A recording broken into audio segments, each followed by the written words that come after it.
Hi, humans. It's almost Halloween. It's almost Dia de los Muertos. So I thought I'd make a video not about medicine, but Tales of the Strange, which is a genre of literature in Chinese that, has been written for almost 2,000 years.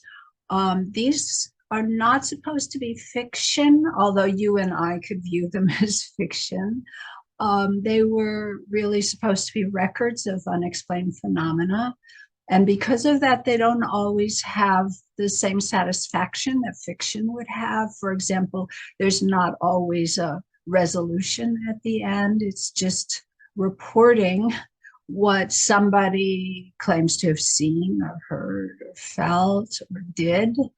And, some of them aren't very satisfying, or some of them aren't very interesting, but some of them are really pretty fabulous. So, there's a lot of different books throughout the history of China that write about it. The most famous one is this Strange Tales from a Chinese Studio. It's usually called something like that in English, by Pu Songling. But I'm actually not using any from that. I'll try in the description for the video to list some English translations of some of these kinds of books. So if you like it, you can go looking for them. But everything on this slideshow is my own translation, and therefore I'm sure the translation is less than perfect, is my first warning.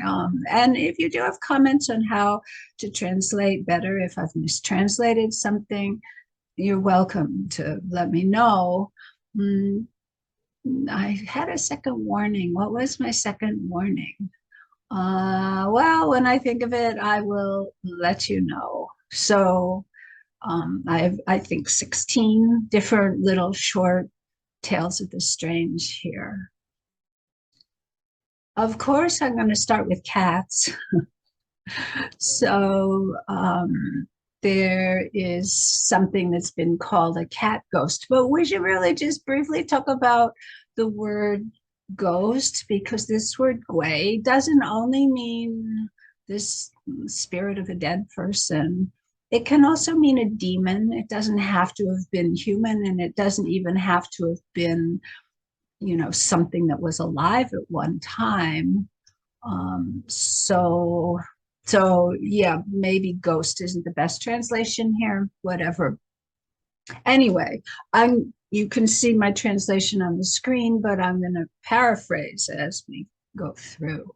So some, guy who thought he was important had a servant named Shu Ani, and the servant came from his mother's house, and she did some magic. She worked with cat ghosts, and she would make offerings to them every time it was a day evening. So Zu is one of the 12 earthly branches, and it's the one that's associated with the rat. So she made offerings to the cat on the day that belongs to the rat. Every time a cat ghost kills someone, the dead person's belongings go over to the household of the person who raised the cat ghost. And so one time, this guy who thought he was all that demanded some liquor or wine, whatever. And his wife said, "We don't have any money to buy it." And so the guy called for the servant who dealt with cat ghosts and said, "Can you make your cat ghost go to our neighbor's house to get me some money?" And so then she chanted an incantation and called over her cat ghost to take care of that. Okay. One of the reasons I found out about cat ghosts was in Zhenzhou Dacheng, Ren 14, the acupuncture point called Ren 14 in English. It says, among other things, that it treats cat ghosts. It's like, what? What are cat ghosts? So I started, Googling it, and that's what I found. Not only this story, but also that, this is obviously a kind of shamanism. The shamans used other animals, not just cats, but cat were one of them. These were also called cat goo. And some of you, I'm sure, know what goo is. It's these kind of black magic bugs. So they raised animals such as cats and attached ghosts. So actually, we can see the cat is not the ghost. There's a ghost attached to the cat. And then they used incantations to make the cats do their evil, will. And so this was a really common idea, especially at a certain time period. The guy who thought he was so important in the previous story was the half brother of an empress. So he thought he was important, but he didn't even have enough money to buy himself wine. Oh, I remember my second warning or caveat. I don't think I'm that great a storyteller, but the stories themselves are pretty interesting. So hopefully you can tolerate that. And there are also, other animals, including dogs. So here's a short thing about dog goo, those kind of bugs that have like black magic in them. So somebody from a certain place could use dog goo. Excuse me. And at one time, somebody visited him, and suddenly all of these big yellow dogs came out barking ferociously. Okay, well, that could happen even without supernatural powers. But later, somebody else returned and ate with his wife. So I guess he was a little upset about that, or maybe the wife didn't like him. And so later he started vomiting blood and nearly died. And so this is attributed to the dog goo. But what I find interesting as a practitioner of Chinese medicine is he recovered by drinking jaegum, which is one of our anti-phlegm herbs. So, okay. And then the story goes on with some explanation. You can see the dates of this story. This story is really old. So these goo have strangeness that is similar to ghosts. Their demonic form can transmute into strange and random things, and they can become dogs or pigs. They can become creepy, crawly things or snakes. And the people who use them, have developed their own experience. And so they do it, and strike down common people who will die. And then they get a hold of their belongings. Not very nice. There are other kind of mythological creatures, at least today we would consider them mythological. Here's another story. During a certain time period, you can see at the very end of the Han Dynasty, well, so near the end of the Han Dynasty, there were creatures that lived in the water of the river, and they had certain names. One of the name you can't translate, but it has the bug radical to it, so some kind of bug-like thing. Or they were also called short foxes. They were able to keep sand in their mouth, but this doesn't necessarily literally mean like beach sand. This word sha, it's like in gua sha, it's like some kind of bad stuff that can get in your body. So they kept sand in their mouth, and they shot people with it. So if it hit you, your sinews would contract and you'd have headache and fever, and you might even die. So when people of the river tried to do things about it, they thought it was a magical, supernatural bug. So they tried to use magic against it, or maybe herbal formulas or other things to get rid of it. Then they'd find this sand and stones in their flesh. Stay away from those things. So that continues. Yeah, that continues. It was said in the Shijing that the doings of ghosts and these things, you cannot be measured, meaning can't be predicted. Today, they are commonly called stream toxins, and ancient scholars took them as developing from the disordered chi of men and women bathing in the river together. You know, you're not supposed to bathe in the river together. You should have women over here and men over there. And of course, they especially blamed it on lustful, lascivious women, not the men. Yeah, okay, sure. Yeah, I like this story. All of these are really short, as you could see. Flying head people. At a certain time, a certain general had a slave girl. Each night after lying down, her head would fly away. It would go in and out through a dog door. They had dog doors back then, apparently, or a skylight, and her ears were like wings. So the head would fly away, flapping its ears, and it would return just before dawn. This happened a lot, and everybody said, that's odd. So in the night, somebody came in with a lamp to see what was happening. They saw just her body and no head. And the body felt a little bit cold and its breathing was shallow. So they covered it up, maybe because it was strange and gross, or maybe because it was cold. So they covered it with a quilt.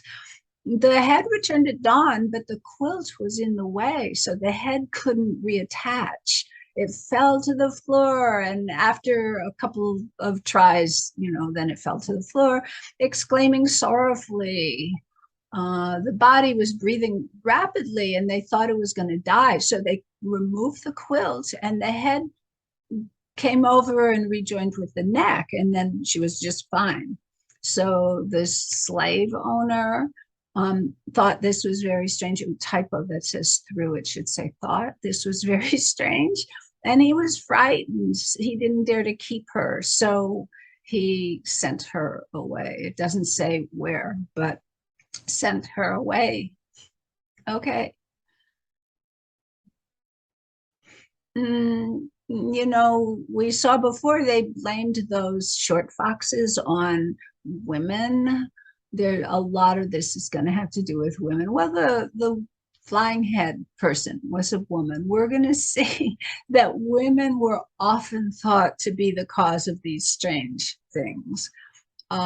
Here's another story. At the end of the Han Dynasty, some important person had a daughter, and the daughter had a crush on the father's secretary, who was, low ranking and not suitable as a marriage partner. Besides, they, arranged. She couldn't necessarily have her love interest. So the daughter secretly sent her servant to get the water left over after he had washed his hands, and she drank the water that came from his hand washing, and she became pregnant from it. Eventually, she gave birth to a son. When the son was able to walk, the father ordered the child to, come out and look for his father. And the child crawled directly to the secretary and went into his arms. So the secretary said, it wasn't me, I didn't do it. And if it was hand washing water, he didn't knowingly do it. So the secretary pushed the child away, who fell to the ground, and the child transformed into water at that point. So this is a tale of the strange. The father, relentlessly asked the daughter, which might mean that he beat her. And then she eventually told him about the hand washing water. And so he let them get married, or made them get married at that point. So don't drink hand washing water, okay? Here's another pregnancy one. The maidservant of a king of some place became pregnant. And the king wanted to kill her because he hadn't done it and she wasn't allowed to have outside interests. The maidservant said, some chi that resembled a chicken egg came down from heaven, and then I became pregnant. And after the child was born, they put the child in a pig pen. but the pigs breathed gently on the child. So they moved him into the horse's trough, where the horse eats and so forth. But the horses also breathed gently on him. And so he didn't die. And then the king suspected that the baby had some kind of protection, that he was, Tianzi, the son of heaven, which is a term that's often used for the emperor. And so if this baby's going to become an emperor or ruler, that's like bad news for this king. So, on the other hand, if he was the son of heaven and you harmed him, heaven might turn against you anyway. So he had the mother raise the child, and the child was named Dongming, or Eastern Brightness. But when he got older, he was often ordered to take the horses out to pasture. So you can see he wasn't given a royal position or anything like that. He was just serving because the mother was a servant. And he was really good at archery. And the king became fearful that he was going to take over. So he decided, well, I better kill Dongming now. And so Dongming took a horse and fled. As he came to the south, there's this river. And he took his bow and arrow, his bow, and struck the water with it. And all the fish and turtles floated up to make a bridge. And then Dongming could cross. But as soon as he got across, the fish and turtles then swam away. And so the pursuing troops could not chase him. And he made some place his capital, and he later did become king. Chicken egg pregnancy. Well, since, I'm a practitioner of Chinese medicine, I'm especially interested in the ones that kind of have medicinal content. And so some guy, family name Yan, what? Who translated this? Okay, his family name is Yan, and his given name is Han, but Chinese men often had multiple names. So he's also known as Yan Hongdu. And his sister-in-law was losing her vision. So some careless doctor without thinking prescribed python gallbladder, which apparently was impossible for them to get. Maybe they were poor, or maybe there just wasn't such a thing in their area. So this Mr. Yan looked all over, but just couldn't find it. It wasn't available. So he was sad and sighed. I wonder why he cares so much for his sister-in-law. But anyway, I mean, that's good. He's trying to take care of her. So he sat all day by himself, and suddenly a boy came up who looked about 13 or 14, and he was dressed all in green, and he was holding a green sack. So this, Qing Nang, this green sack, is often described in tales, and there's always something magical inside of it.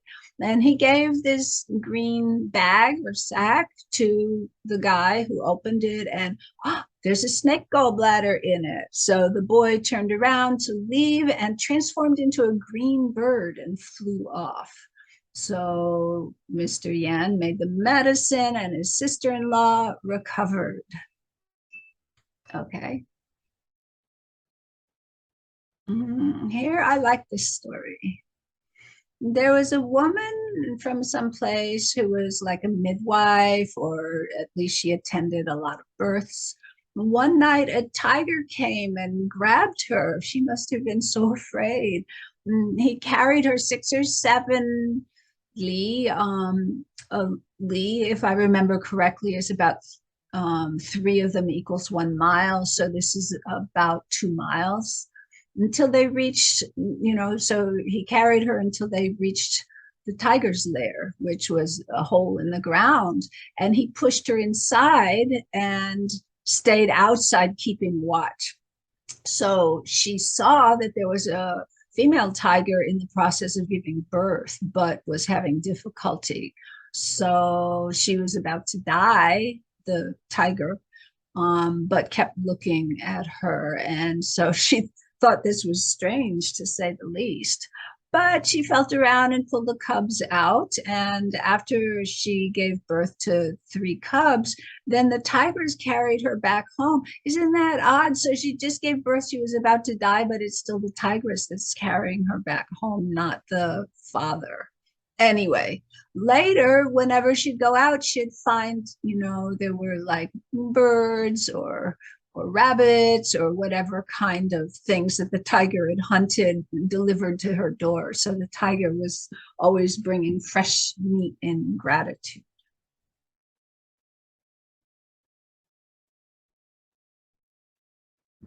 The young widow of somebody somewhere had 2 sons. Life was really hard for widows. They couldn't really, you know, work the way, and especially with kids. So anyway, she liked to drink tea. I don't know how she had enough money for tea. Tea wasn't cheap, but she liked to drink tea. And her house was built on an ancient burial mound, which is mostly considered not a good thing to do, but it was what it was. So every day she made tea and she offered some. She poured a libation into the ground before she drank it. Her sons were saying, "Why are you wasting that? This is, just some ancient burial mound, and, there's no purpose. You're wasting our tea." They wanted to dig up the mound and remove it, but the mother said, "No, you are not going to do that." So they didn't. In the night, that night, the mother dreams that someone said, "I have stayed in this burial mound for over 200 years, and I've received your kindness. Your 2 sons want to see me destroyed, but you protected me. You have even provided me with fine tea. Even though I'm just rotten, decaying bones, how should I neglect repaying you?" So she woke up the next morning and she found 100,000 coins in her courtyard. They appeared to have been buried for a long time, but the strings threaded through them were new. You know how old Chinese coins, they're circular, but they have a square hole in the center, and they were often put on strings so you could carry a string of cash with you. So the strings were new.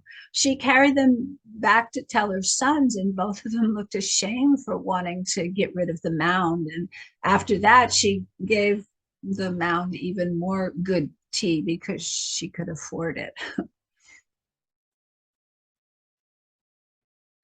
Okay, so guys sometimes misbehave. Don't do that if you're in a temple, especially. At some time, you can see the dates here. The sons of of 3 high officials traveled together to a temple at Mount Jiang. The name Jiang we're going to see again in a minute. So there were several good-looking female statues at the temple. And so the young men, they were drunk and they were joking, and there were 3 of them, and there were, 3 good-looking female statues. And so they each said, "Oh, I like that one. Oh, I like that one." And, they were making, inappropriate jokes in a temple. Then that evening, all 3 of the men had the same dream that Duke Jiang, remember, this is Mount Jiang Temple, it's his temple. So Duke Jiang sent a messenger, and the messenger said, "My daughters are all equally ugly, but it is an honor for you to condescend to consider them." Well, you should know that they weren't necessarily ugly, but the concept of humility, being humble, is really important in Chinese culture. So this is, just a way of talking. It's not that the father really thought they were ugly. It's not that they were really ugly. It's just being humble. Okay. So the messenger, or the father through the messenger, set a certain day and said, "This is when you will meet each other." So they each felt this isn't a normal dream. And they told each other about it, and they found they all had the same dream that was identical. So then they got really afraid, and they prepared sacrifices and went to the temple to apologize for offending the Duke. And they pled, I'm sorry, I can't marry your daughter. And then that night, they all dreamed that the Duke Jiang came down himself in person, not even sending a messenger, and said, "You considered this already, and you were really desirous of it. The time is approaching, and you will meet your partner. How can I let you change your mind?" And then all three of them died shortly thereafter. So don't flirt with statues in the temple, okay?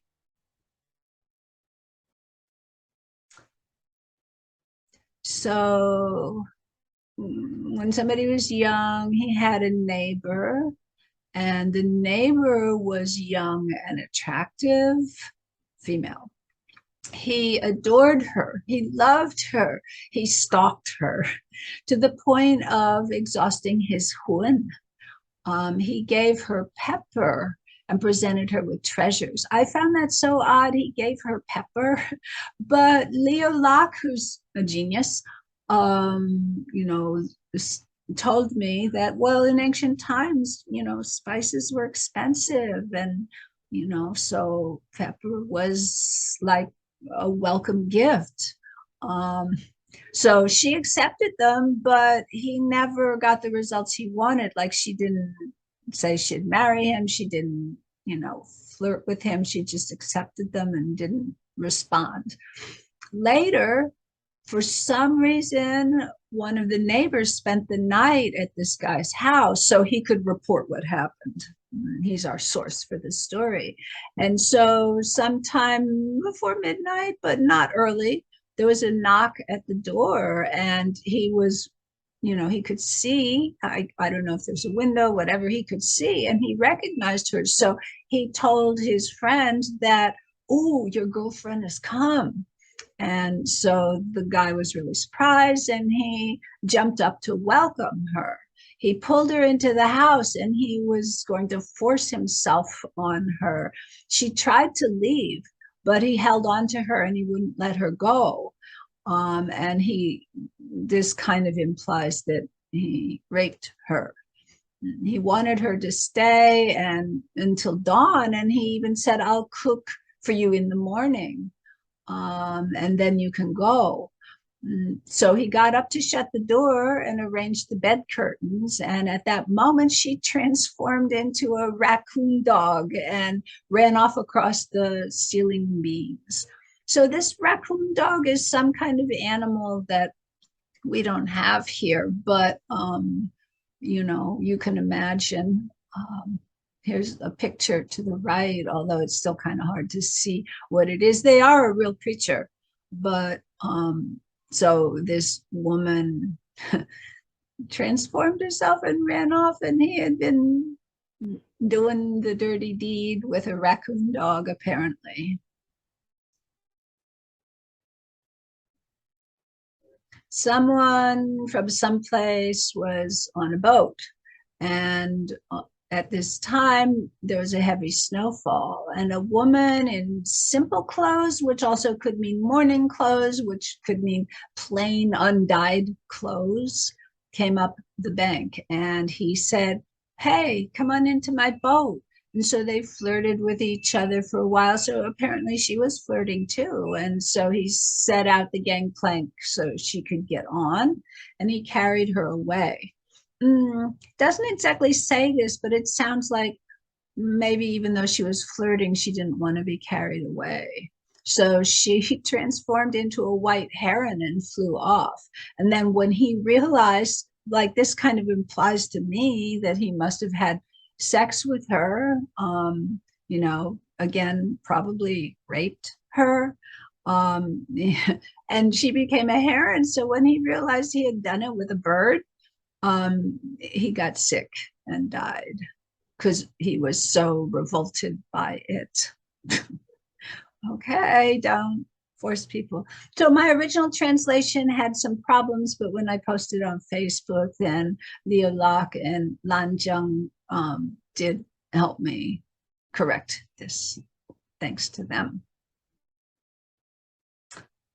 We can see this often involves either women being the cause of things or women transforming into, animals, or men acting inappropriately but thinking that they have the right to act that way with women. In any case, so women are tricksters, women are lascivious and lustful, women deceive men. Yeah, there's so many like that. Not all of them are like that. So my selection may lean that way, but in any case, at the end of a certain time period, then some guy was walking in the wilds and he saw a woman picking lotus. So he like waved and called her over, and then he was happy. Oh, she waved, sorry. She waved and called him over, and he was happy because she was pretty and invited her to stay with him. So then they interacted with each other as if old friends. That's a euphemism. It means, yeah, they did it. And he started to become emaciated. So apparently this went on for a while. And he was having visions. He was becoming thinner, and he was having visions that he told people of a magnificent house, perfumed mats, extensive feasts. And so he, drank wine with her and meats, and there was music, and he stayed with her for several years in this way. But one day his younger brother heard people talking inside his room, which was weird. It shouldn't be anyone in there. So he hid, and he, watched through a crack in the wall. And he saw some he saw some women going out the back door. And one of them remained, and she hid in a basket. So the younger brother went in, and the older brother was angry and said, I was about to have a happy ending. Well, that's not literal, but that's basically what he's saying. Why are you so rude? Stop talking to me. Go away. Don't come in here anymore.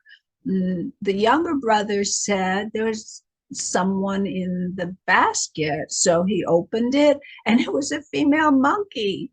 So this guy and all of his fantasies, it was with a female monkey, but he was perceiving her to be a beautiful human. And so he killed the poor monkey, and the older brother recovered.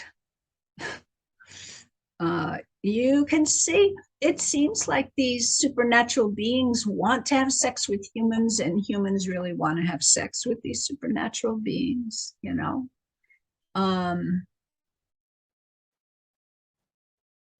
Okay.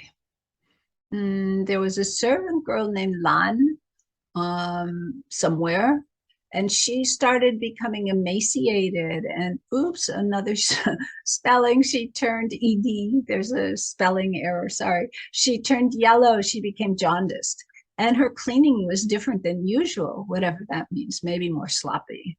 The members of the house decided, what's up with that? Let's try to see. So they looked in her room, and they saw there was a broom in the corner of the wall, and it came running into her bed. Okay, so the broom even wants sex. Okay, so they grabbed it and burned it, and then she returned to normal, and now her cleaning got back to the way it should be. Okay.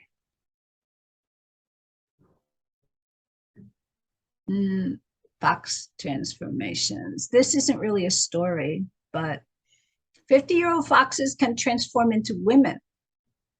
There's so many stories about like foxes that are really beautiful women and occasionally handsome men that prey on the opposite sex and, seduce them and kind of drain their essence.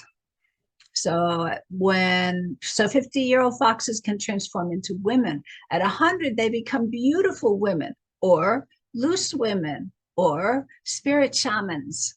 And some become adult males and have intercourse with women. They can know of outside affairs for 1,000 li. Remember, li, about 3 li is 1 mile. So that's like 300 miles or something. They're skilled in gu enchantment. We saw gu were these magical bugs that could, kill you, and then the person who made the goo gets to keep your stuff. They can confuse people so they lose their wits. After 1,000 years, they can communicate with heaven and become heavenly foxes. Often they talk about nine-tailed foxes, which is what this picture is.